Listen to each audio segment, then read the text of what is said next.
پھر یوسف نے اپنے بھائی کے تھیلے سے پہلے ان کے تھیلوں کو دیکھنا شروع کیا، پھر اپنے بھائی کے تھیلے میں سے اس کو نکال لیا۔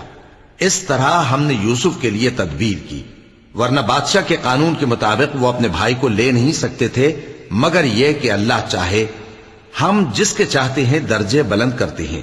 اور ہر علم والے سے بڑھ کر ایک بڑا علم والا ہے۔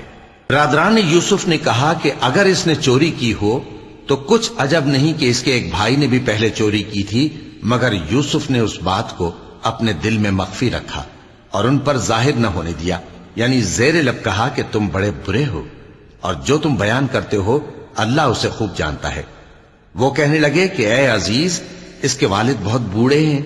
اور اس سے بہت محبت رکھتے ہیں، تو اس کو چھوڑ دیجئے اور اس کی جگہ ہم میں سے کسی کو رکھ لیجئے، ہم دیکھتے ہیں کہ آپ احسان کرنے والے ہیں۔